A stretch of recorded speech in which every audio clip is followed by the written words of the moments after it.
You better watch out. You better not cry, because Santa Claus is coming to town. Are you gonna help us, Santa? Yeah, Trudy. Santa? You're on my nice list. Santa Claus is coming to town. Hey guys, welcome back to Pop Culture with Pat. So today we are talking about the latest family-friendly Christmas movie, A Violent Night, starring David Harbour and John Leguizamo. I'm just kidding, don't take your families to go see this. An elite team of mercenaries breaks into a family compound on Christmas Eve, taking everyone hostage inside. However, they aren't prepared for a surprise combatant. Santa Claus is on the grounds, and he's about to show why this Nick is no saint.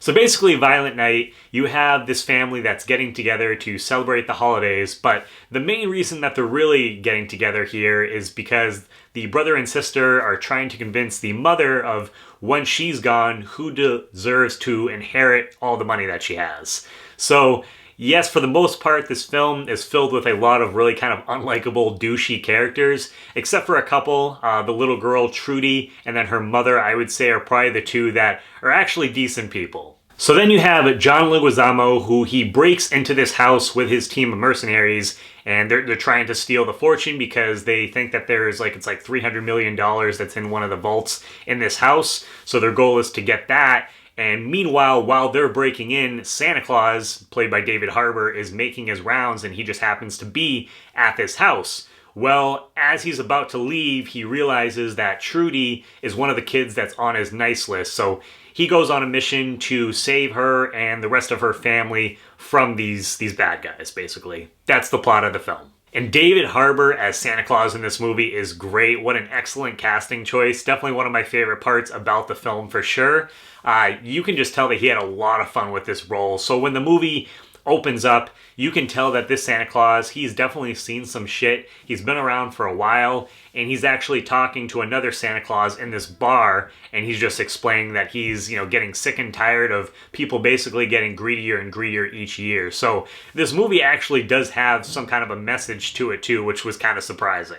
And I was actually kind of surprised as well that this movie does have a good amount of heart. Most of that is coming from the interactions between Trudy and Santa Claus throughout the film. And those are also, so you have a lot of heart there, but you also get a lot of the funnier moments from the movie with those two interacting with each other as well. And of course, one of the main reasons that I think a lot of people are going to be checking this movie out because of what the trailer promised, you do get a lot of fun kills in this movie. I wouldn't say anything is stuff that you haven't seen, especially if you're like a horror fan going into this movie. And I would say this is definitely not really like a horror movie. It's more of like an action Christmas comedy.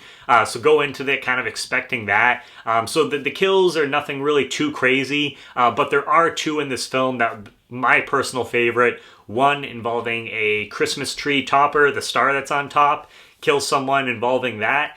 And then there's also something involving a chimney a little bit later on in the film. Those are probably my two favorite things in the movie. So you do have a lot of fun, and just like some of the jokes and stuff that David Harbour makes when he's killing some of these people, I thought were pretty ridiculous, but just really funny. And there's actually even at one point in the movie that's involving Trudy's character that you get a little bit of a Home Alone tribute with this one particular scene where they're up in the attic.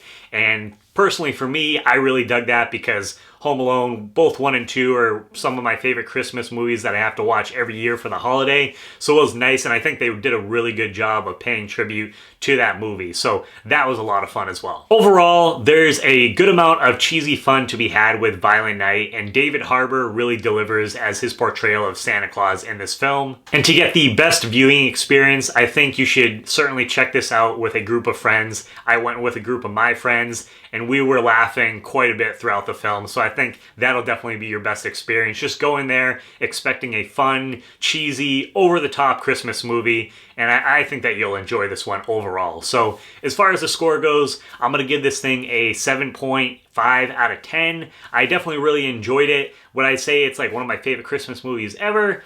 No, I wouldn't necessarily say that, but it's definitely something that I could see some people, it could become like a cult classic Christmas film later on down the line. So overall, I had a lot of fun, probably something that I'll be picking up, and I want to hear what your guys' thoughts are overall in the film. So let me know down below in the comments if you guys have seen Violent Night. If not, is it something that you are planning to see? And then also, I want to hear what your guys' favorite Christmas movies are. Let me know down below in the comments, and as always, if you guys are new to the channel, please hit the subscribe button as well as the bell button next to it. That way you get notifications for all my new videos. Give this video a thumbs up, and as always, please make sure to check back for more Pop Culture with Pat.